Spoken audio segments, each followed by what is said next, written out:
Good afternoon, everybody. Happy Friday. Settling in. Come on in, team. I know. All right. It's been a busy week here at the White House. On Monday, the president delivered remarks about our country's efforts to end cancer as we know it, with new actions, while rallying Americans of all backgrounds to do their part to fight cancer. On Tuesday, he joined thousands of Americans to celebrate the historic passage of the Inflation Reduction Act, which lowers costs for families and takes aggressive action to tackle the climate crisis. On Wednesday, the president visited the Detroit Auto Show to highlight how his economic plan is fueling an electric vehicle manufacturing boom in America. Yesterday, President Biden announced a tentative agreement to keep our railways running and our economy moving in the Rose Garden, as you all saw, and also hosted a summit on ending hate-fueled violence in communities across America. And today, we got some more good economic news. Today, state-by-state job numbers showed that unemployment rates in many states remain at historically low levels. In fact, 9 states from across the country are at their lowest unemployment rates on record. From Georgia to Washington to New Hampshire, which is at just 2%, 18 states are at or below 3%. So the president and his team have spent this entire week focused on delivering for the American people. We've been focused on strengthening the economy and healthcare, strengthening opportunities, lowering costs across the board for hardworking families, and so much more.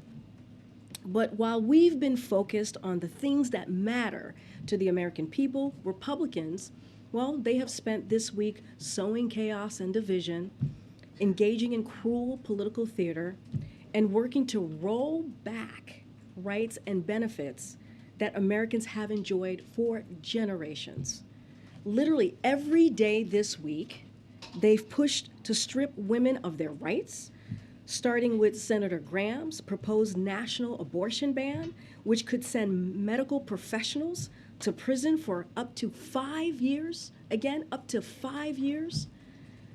West Virginia signed into law a state ban on abortion with virtually no exceptions, and Indiana's radical ban went into effect just yesterday.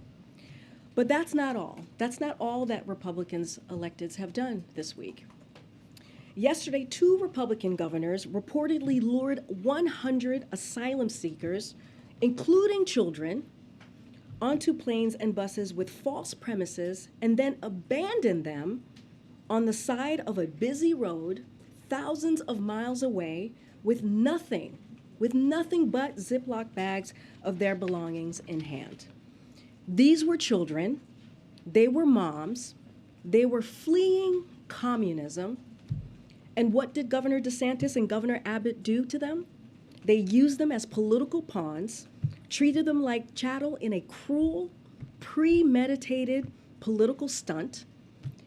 Why else would Governor DeSantis have spent the time to charter a flight to take migrants out of a different state, not even his state, a different state, and hire a videographer to capture footage of that flight, but not bother to let Massachusetts authorities know that migrant children in need of food and shelter were about to land on their doorstep?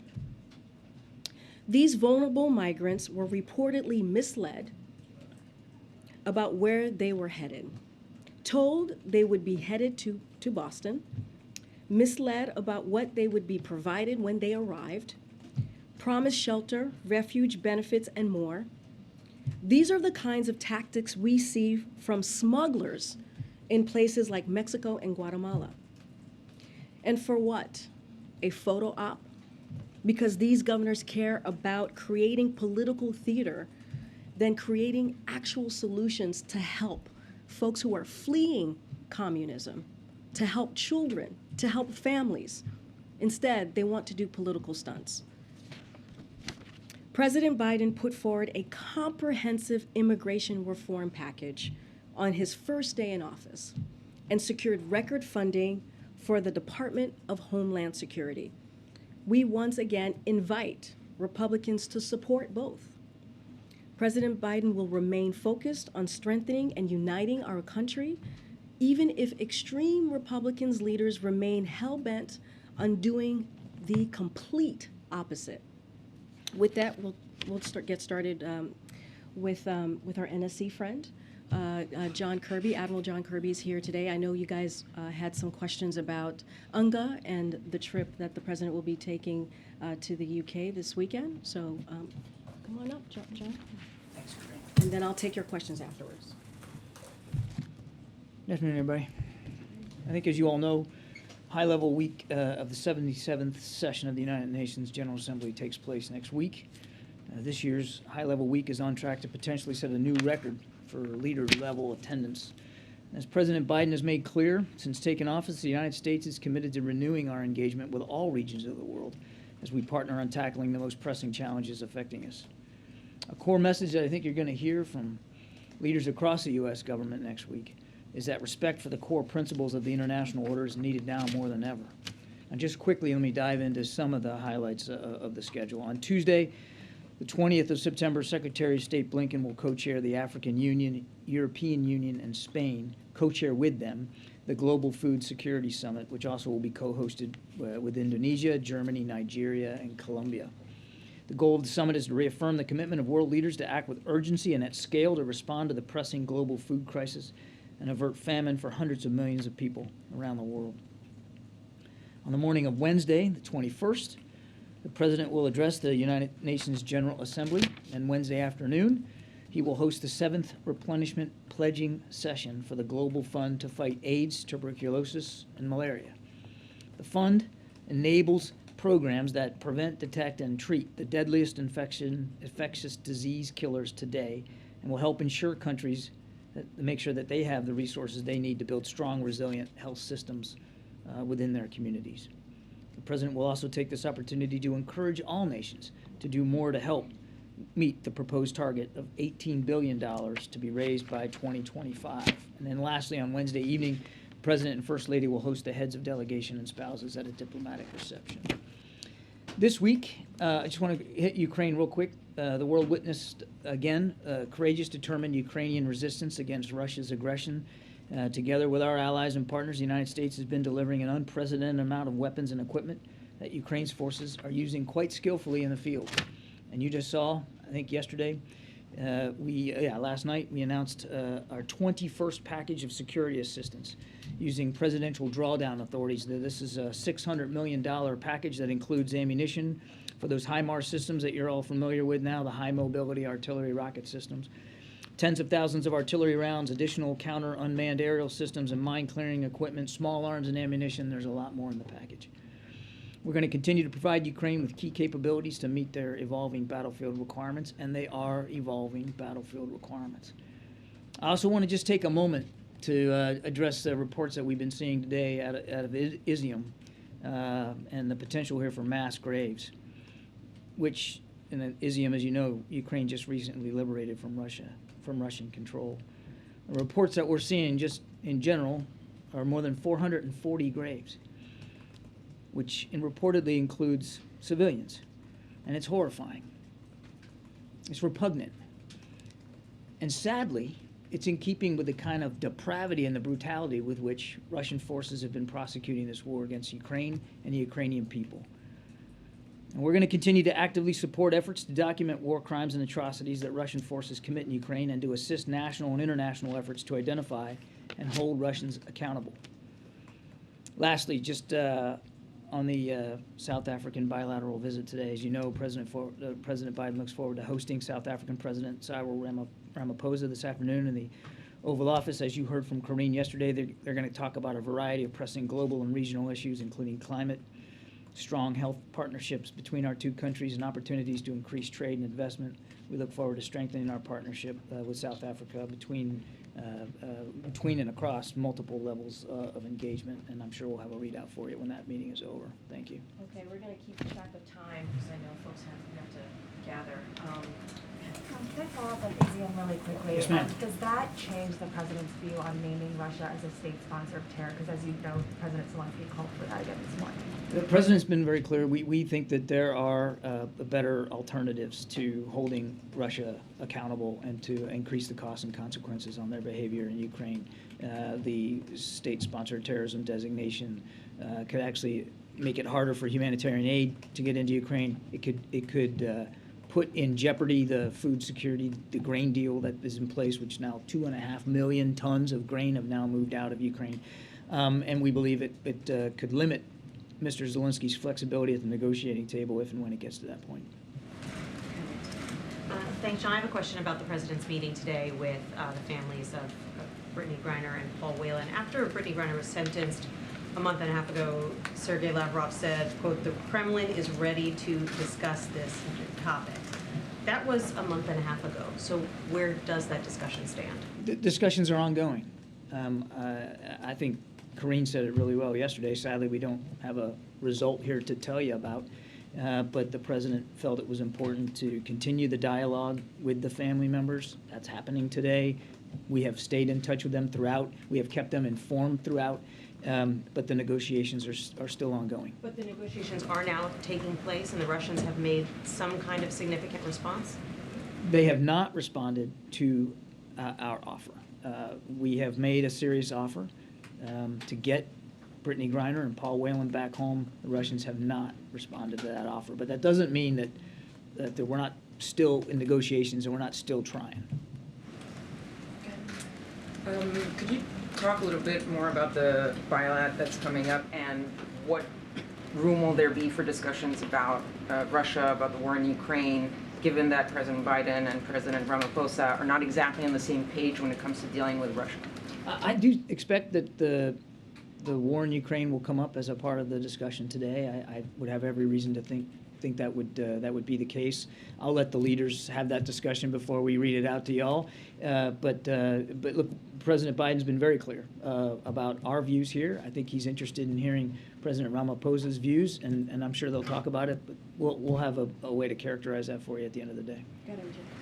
John, can you give us some insight into why there hasn't been a real response from the Russians yet on the offer that was made to get back Brittany Griner and Paul Whelan? I mean, is it specific to the terms of the deal offered? Is the war in Ukraine a possible factor? I mean, man, if we had the answer to that question, we might already have a deal. I think that's a better question put to our Russian colleagues. We made a serious offer. We want them to accept it. Frankly, these two individuals ought to be home anyway, period. But we understand that that's probably going to have to be the result of a negotiating process, one that we're willing to participate in honestly and fully, and we've been doing that. And we await them to take the offer that's on the table. Can you speak to the president's level of confidence right now on bringing these two people back to the What I can tell you is what I can tell you for sure is the president is not going to let up.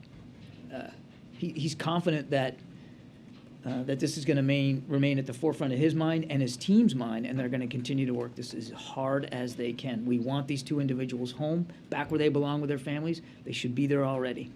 Okay, just a few more.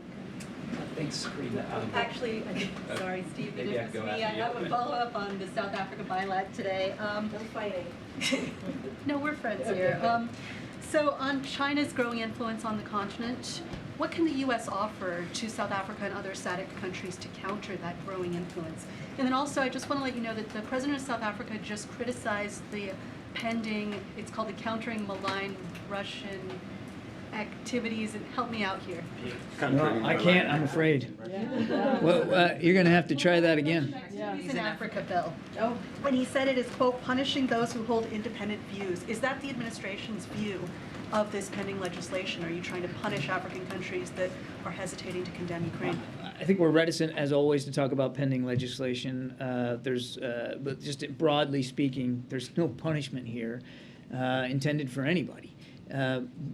Every nation, look, the core of the issue at stake in Ukraine aside from the lives and livelihoods of millions of Ukrainians, is the issue of sovereignty.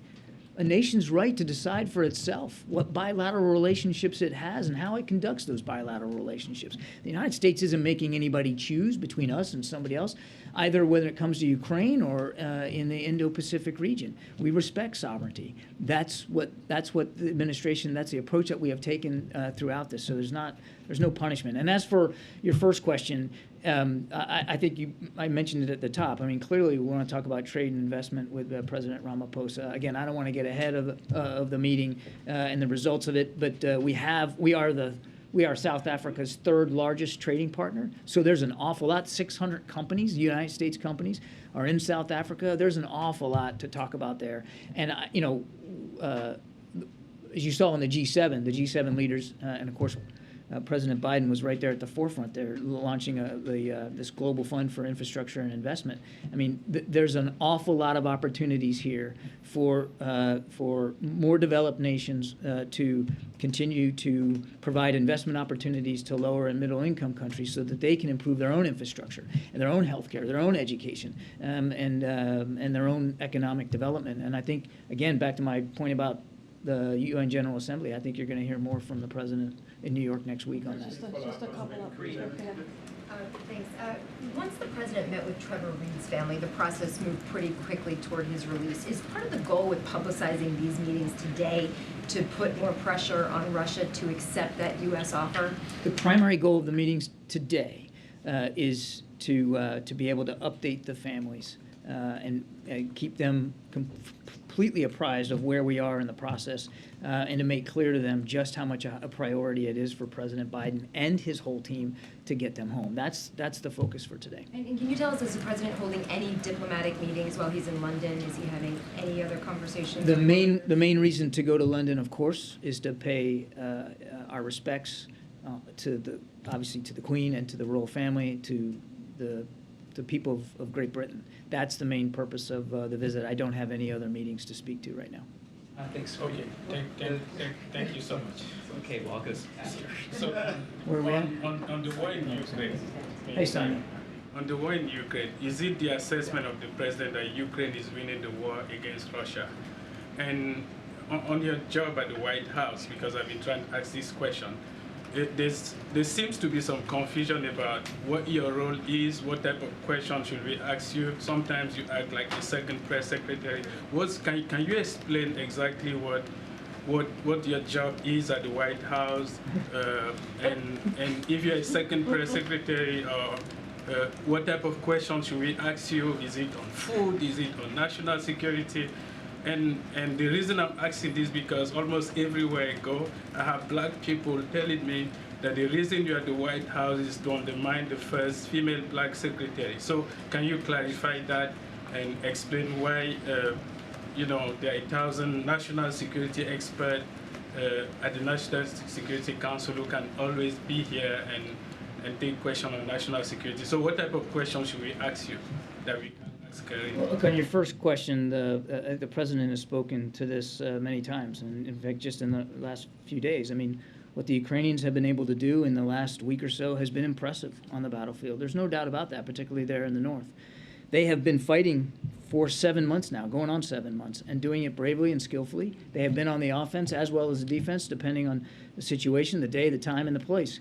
And what the president believes is that what we're going to stay focused on is supporting them for as long as it takes to make them successful on the battlefield and successful at the negotiating table if and when it gets to that point. But only President Zelensky can determine when that point is. And only President Zelensky can define success or failure. He's the commander-in-chief of his armed forces. Our job is to support him. And it's not just the United States. It's more than 50 some odd other countries. And look, on your other question, if anyone gets any kind of idea in their head that I'm taking away from Karine or her work, that's really regrettable. And I'm very sorry that that's any impression that anybody would have. I am simply working at the National Security Council on national security communications, and with her good graces, I'm able to come up here every now and then to talk to you about simply national security issues. That's my portfolio. That's where I'm limited. That's where I'll stay, and I do it at her invitation and with her approval to come up here. So that's the focus. I'm happy to answer national security questions, and that's about it. Thanks, John. We're going to do like one last question just to get us back on track. Go ahead, please. Thank you so much. I had one about the Asian Leaders Summit going on in Uzbekistan. This was supposed to be a show of unity around Vladimir Putin, and the Indian Prime Minister just told him that it is not the time for war in Ukraine. So is it your view that maybe the alliances that Putin was able to forge or to maintain around the war in Ukraine are weakening or crumbling, and do you expect other countries to change their stance publicly like India just did? I think labeling what Mr. Putin's relationships as an alliance is stretching the word alliance way, way beyond its limits. These aren't alliances. And I think what you heard in Uzbekistan by both the leaders of China and in India are indicative of the fact that Mr. Putin doesn't have a whole lot of sympathetic ears out there to what he's been doing in Ukraine. He is only further isolating himself from the international community. We don't believe that now's the time to be doing any business as usual with Russia with respect to what they're doing in Ukraine. Again, look at what the imagery out of Izium. I don't know how any world leader can look at that and determine that it's okay to do business as usual with Russia. And I think you're starting to see even countries who were not vociferous and strident in opposing him are beginning to question what he's doing in Ukraine, and rightly so, because it's just brutal. It's absolutely depraved and brutal. And I think it's becoming more and more obvious to the rest of the international community what Mr. Putin and his soldiers are capable of in the worst possible way. Thanks. I'll go. Thanks, John. Thank you. Okay. All right. Go ahead. And I know we have to gather soon, but Yeah. can you stay for like an extra 10 or 15 minutes since we got I to don't start? think I can because I think there's a pool spray. No, but There's the a- pool will go, but if you could stay for an extra few minutes. Okay. Questions. Okay, I was told that I could not by folks, so we'll just start. Why don't we just start and we'll see where we end up. I just wanted a couple follow-ups on UNGA. I know Kirby said no formal meetings in London for now, but can you talk about whether he would meet with the new British Prime Minister at UNGA? Again, nothing to announce at this time. When we have something to announce, of course, we will share that with all of you. I'm not going to go beyond what Kirby shared. And do you have any details on how President Biden is preparing for his UNGA address, how he's working on the speech, or anything along those lines? Yeah, well, as you know, this is not his first UNGA visit as president. It's the usual. He works with his team, his speech team, and his senior advisors on the speech. He's very much involved in edits and making sure that he communicates what is the most important for the American people as it relates to domestic issues, as it relates to how foreign policy issues, international issues, affect the American people. I don't have much more to share. Clearly, next week will be a big week at UNGA, and he will look forward to joining other heads of states in delivering a message on behalf of the American people. I don't have much more to share than that. Okay.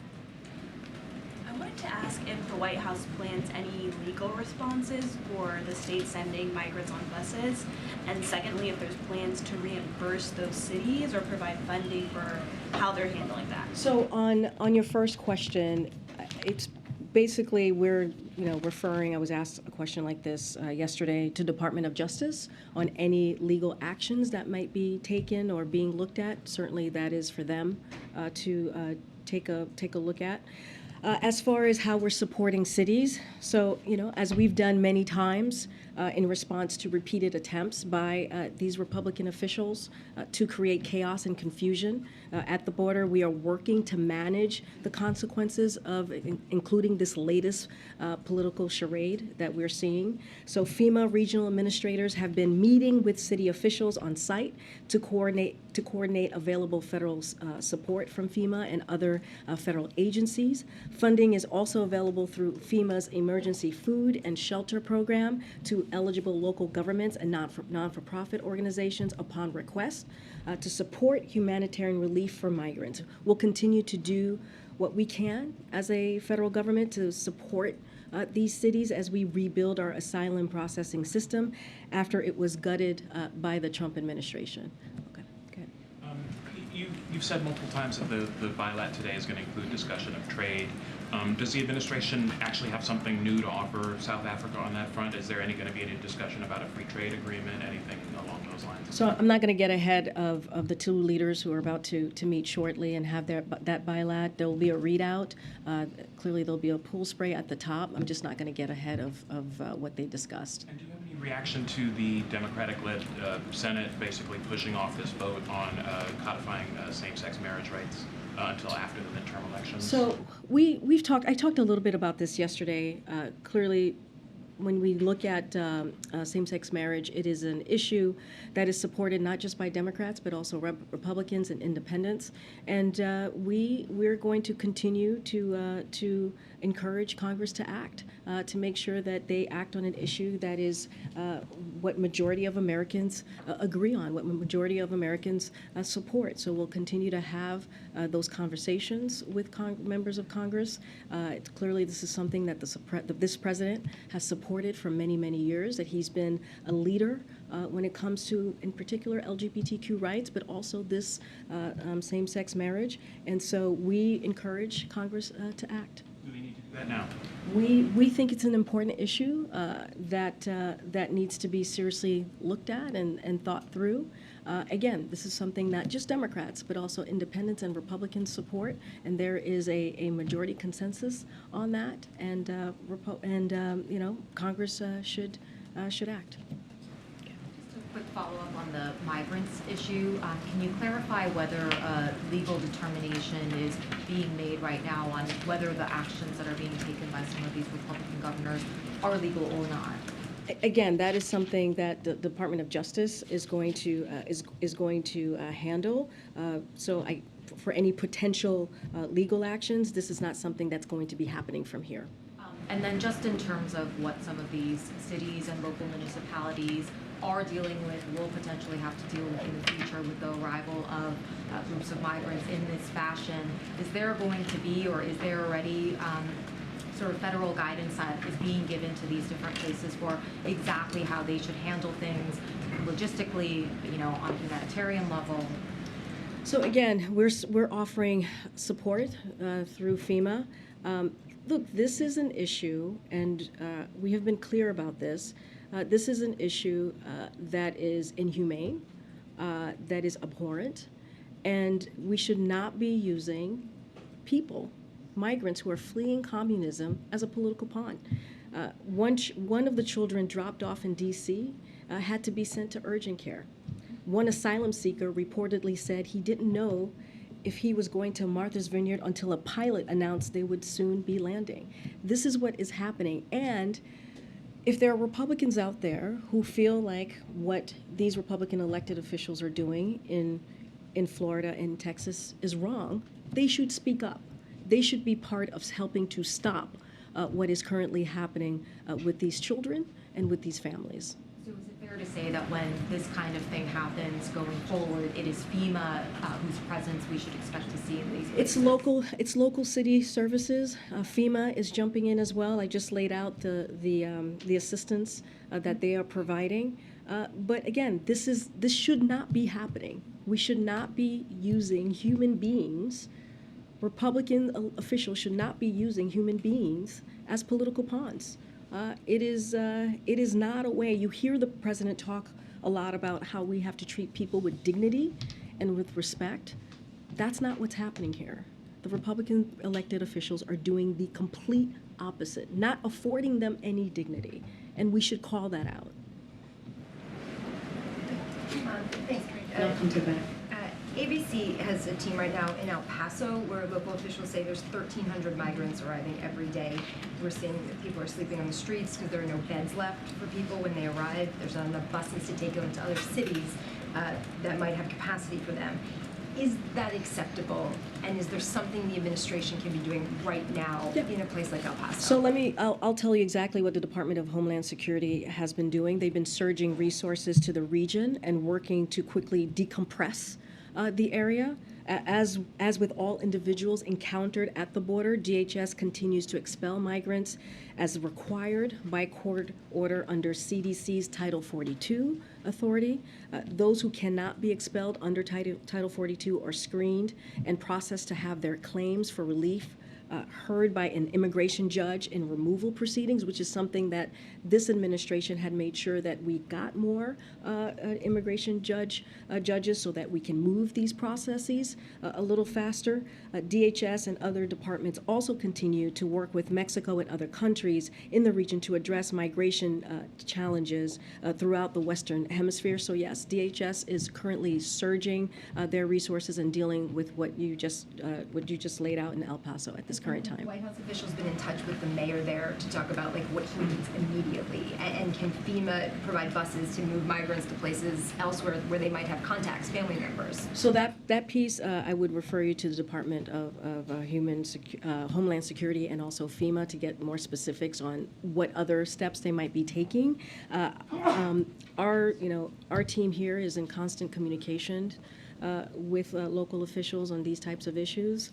So I don't have anything to read out or any conversation that has been had. Thanks. Karine, there's an attorney in Boston going to represent some of the migrants on a voluntary basis, saying that DHS has assigned some of these migrants fake addresses, and that's complicated their cases and their ability to get hearings.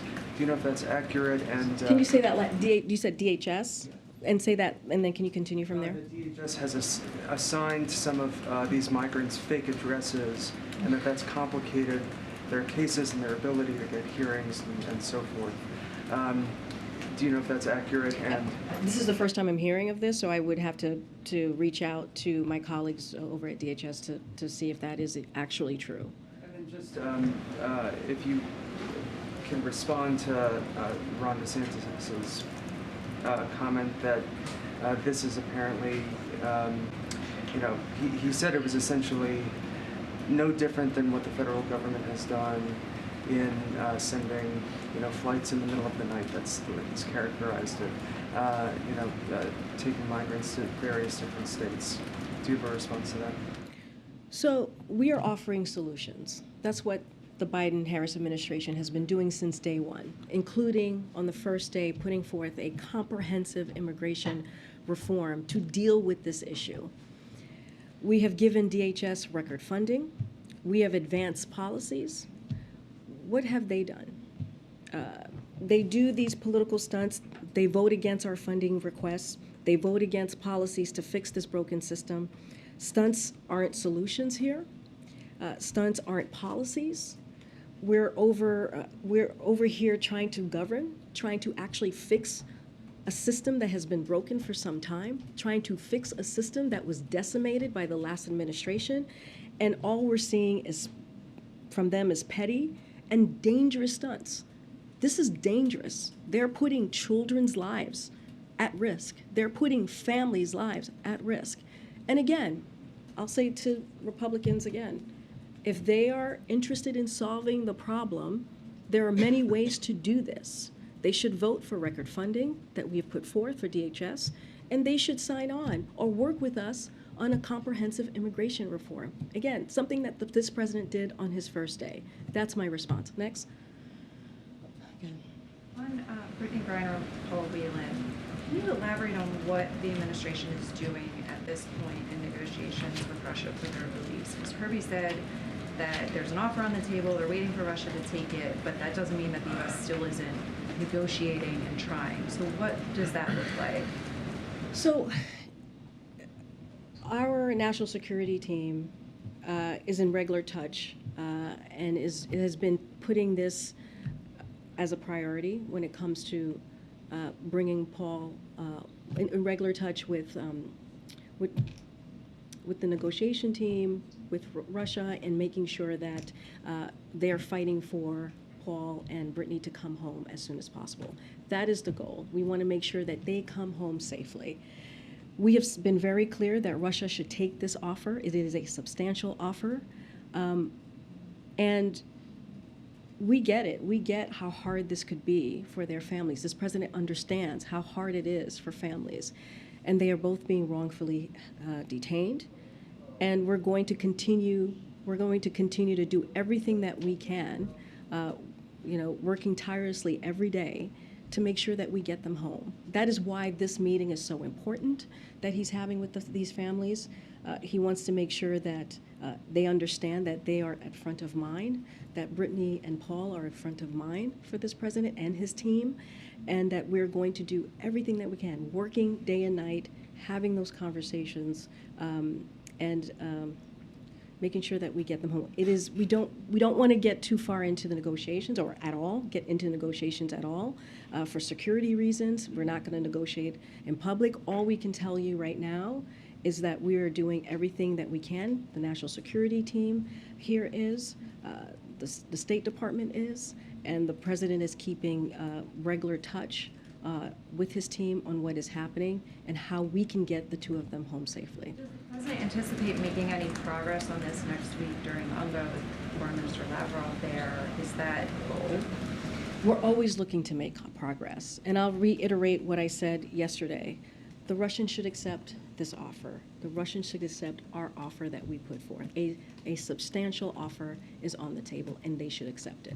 Totally separate. The White House announced that the president's going to go to Florida soon to hold a rally. Can you just clarify, was that already on the books, or is that something that's in response to Governor DeSantis? It was already on the books. And as we have said, just to add, we said this in August, the president is going to be traveling across the country. As we saw in early August, there were a bunch of legislation, like economic legislation, that we saw success from Democrats in the House and in the Senate. And so he's going to go out there, talk about the CHIPS and Science Act. He's going to talk about the Inflation Reduction Act. He's going to talk about the wins that we have had over the last 19 months. Let's not forget the bipartisan infrastructure law and how the American Rescue Plan got us back on track. And so he's going to have those conversations directly with the American people. And as you know, Joe Biden likes to talk directly to American people and have that conversation face to face. So that's what we're going to continue to do. Go ahead. Thanks, Karine. I have a couple questions about the migrants, but just to clear up this, is the president meeting with Liz Truss on Sunday evening? The Prime Minister's office says that there is a meeting scheduled, so can you confirm that? I don't have anything to confirm at this time. Okay, and with regards to the migrants, my colleagues in Texas are reporting huge increases in Venezuelans arriving at the border. The UN has called the Venezuelan exodus one of the largest migrations in the hemisphere. So what is the White House doing about this migration pattern, and why can't the federal government provide shelter or immediately boost other controlled transition services as it did with the Afghans? So first, when it comes to Venezuelans, we announced TPS last year, and I could give you a little bit of that. It was determined by the Department of Homeland Security. My understanding is there's no plan to redesignate that. DHS did in July extend the designation of Venezuela for temporary protective status, that's TPS, for 18 months. We have put appropriate recusals in place for individuals in the White House office who may directly or predictably benefit. Oh, this is something else that just got added on here. I apologize. But then again, just to go back for a second, for 18 months, that's what we extended it to in July. What about shelter? So as I mentioned before, DHS is involved in surging resources. And so, again, I would point you to them directly on what they're doing on the ground. But look, with Secretary Mayorkas's leadership, we have 23,000 agents and officers and more than 1,200 individuals, support personnel working to secure our nation's borders. And so, again, we are going to continue to do the work while folks are trying to, while individuals, counting individuals at the border, and making sure that we protect our border as well. But I don't have any more specifics on what we're specifically doing for transportation. I would point you to DHS. Just to sort of follow up on that, I guess the sort of heart of the question is, why is there a difference between the way the United States reacted to both Ukraine refugees and Afghanistan refugees, and the way they're reacting to, say, refugees from Venezuela, right? The United States, as we all know, in the wake of Afghanistan, undertook this massive effort to set up military base housing around the globe as temporary transit centers, and then set up, housing for months, if not longer, at military bases here. That's something the United States could do if it chose to confront. And then my colleagues are saying the same thing about the amazing wave of in particular from Venezuela, both here and of course TPS, as you know, only it doesn't do anything for the future, right? Like the designation of TPS and the extension to that only affects people from Venezuela who were already in the United States at the time of the designation, not anybody else coming now. Well, I would say I understand the question. That's why we have TPS. That's why the Department of Homeland Securities and other departments that are involved in making decisions on TPS made the announcement that they did to extend it for 18 months, and that is the beginning of a process. But I would also say it's very different than what we see in Ukraine at the time, when you have a unprovoked war, a brutal war that was started by the Kremlin, and we needed to act in that moment, in a different way in that moment. In Afghanistan, we had our friends, right, our U.S. nationals that were there, but also our friends who have helped us for the last two decades before this president decided to end the war in Afghanistan. And so we had to make sure that we kept those commitments to the Afghan people. And so we did that. And look, we're going to have continued, this is something for the Department of Homeland Security to decide on when it comes to TPS. We are doing all the work that we can at the border at this moment to address what we're seeing. But again, I wouldn't conflate. Those are all of the things that you just mentioned with Venezuelans and Afghanistan and Ukraine are three different scenarios that were handled very different ways to meet the moment that we were in. Go ahead. Karine, just on the migrant issue, is the administration considering moving some of these migrants from these border communities to other parts of the country to relieve some of the crowding that we've seen on the border? So there's always conversations happening about how to deal with changing circumstances at the border and improve border processing systems. I don't have any new policies to preview from here, but what I will say is we could be doing a lot more to rebuild our immigration system. As I just mentioned, on day one, the president put forward an immigration policy, legislation, which we got to remember, this immigration system was also decimated and gutted by this last administration. So again, if Republicans official would stop blocking comprehensive immigration, if they would stop doing these political stunts and working with us, we want to work with them on solving this.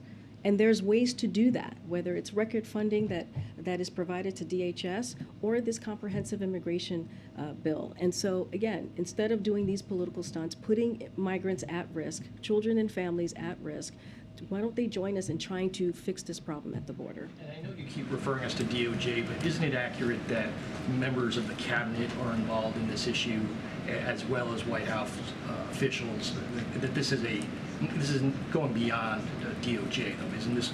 It is not something, as I just stated, it is not something that's being considered here. The legal actions is not something that's being considered at the White House. That is something that the Department of Justice. The cabinet is involved in looking at this problem as a whole, right? Cabinet is involved in looking, if you think about DHS, if you can think about other cabinet members, they are always looking at how to solve issues like this. Well, we have actually never seen anything like this such a political play by Republicans officials. But again, as it relates to the legal action, I can speak to the legal actions. That's the Department of Justice. Yes, Madam. Okay. Thank you, Karine. On Brittany Griner and Paul Whelan, as the U.S. awaits the formal response to its offer from Russia, what negotiating channels remain open? Again, I'm not going to get into specifics on how we're negotiating here. We mentioned that we're doing this using the same negotiation channels or path that we did with Trevor Reed. And so that's as far as I'm going to go there. We got to keep there for security reasons. We want to make sure that we're not just doing this out in public. Again, our main focus, our main priority is making sure that Brittany Griner and Paul Whelan return home safely. That is the president's priority. That is the president's national security priority, and that is this administration's priority. That's going to be our focus. At UNGA next week, what specific meetings does the administration expect Brittany Griner and Paul Whelan to come up in? I was just asked something similar about the meetings and what we expect. I'm just not going to, I don't have anything to share at this time. We laid out what the president's days are going to look like when he's at UNGA. Outside of that, I don't have anything else to share. Back on the migrant issue, has the White House or the president reached out to any border state governors to straight up ask them to stop? And beyond just the legal issues with DOJ, what can other agencies do to prevent this from happening again? So no calls to preview or to announce at this time. Look, this is something that could easily be stopped if Republican officials decide to stop playing political games and using, again, children, families, women, and lying to them about where they're going and what they're going to receive, putting them on a bus, sending them across the country, putting them on the plane. This could end if they would stop playing that political game and causing confusion and chaos and come work with us on a solution. That's the question that we have for them. What are they going to do? Are they going to come and help and find a solution and not do political stunts? That's how this stops. And pivoting back to the meetings with the families, just to clarify, those haven't happened yet, right? It has not happened yet. It will happen later this afternoon, and we will have a readout of each of those meetings for all of you. Thank you, Karine. Yesterday, you repeatedly blamed the Trump administration for what we're seeing at the southern border, but the record crossings have been happening under President Biden. One migrant we interviewed yesterday thanks the president for keeping the border open.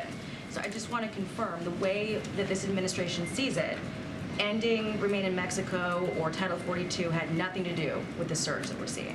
So let me just step back for a second and lay out what we have done under this administration. 23,000 agents and officers, more than 1,200 additional support personnel working to secure our nation's borders. That's more than what was happening in the last administration. Every individual that is encountered at the border is taken to CBP custody and processed and vetted by Border Patrol agents. Individuals taken into CBP custody are either expelled under the CDC's Title 42 authority as required by court order or placed in a removal procedures. In fact, more individuals encountered at the border will be removed or expelled this year than any previous year. That is just a fact. Crossing number. I mean, you're reading off, expulsions and things like that because all these people are coming over. Yes, and they're also being encountered. Individuals encountered are also being removed or expelled in this year, removed more in this year than any previous year. So why would the president turn down a DHS plan then to move migrants to the northern border to relieve some of the crowding at the southern border? I was just asked about this question. That's been already asked and answered. I literally just answered that question. I didn't understand what your answer was. Did he turn down a plan or? When this is over, you can look at the transcript and take a look. So you won't clarify? Jackie, I just answered that question. So do you think then that the system that you have in place is working? What we are asking for Congress to act Again, on the president's first day in this administration, he put forth a comprehensive immigration reform. And instead of Republicans playing political games, using people's lives, humans, individuals, children, families as political pawns, they should help us and work with us in finding a solutions, and they are not. And again, there is an immigration legislation, a comprehensive immigration legislation that we put forth on day one. And again, Republicans have voted, many of them have voted against the funding, record funding for DHS. So we're willing to figure out how to fix this problem. We are. We put forth ways to do this. We put forth policies to do this, and we put forth ways to make sure that we are dealing with a broken system. Is that an acknowledgement that I just answered your question. We're moving on. Go ahead. Go ahead. Thanks, Karine. Two quick questions for you. There are some reports that cabinet officials are meeting today on the issue of immigration. Can you confirm that those meetings are taking place? Cabinet officials are meeting here. Meeting in general, not the issue. I do not have a meeting to read out or announce to you. Okay, and then on the president's... But just to be clear, any legal action that is going to be decided and done by the Department of Justice. And on the president's trip to Florida, that was just announced on September 27th. That's also the tentative date for the Artemis 1 launch, which would also obviously take place in Florida. Is there any chance we'll see the president attend that launch? I don't have anything more to, we don't have anything more to announce on that trip. Okay, guys, I'll see you on Tuesday. Have a great weekend, everybody. Thank you.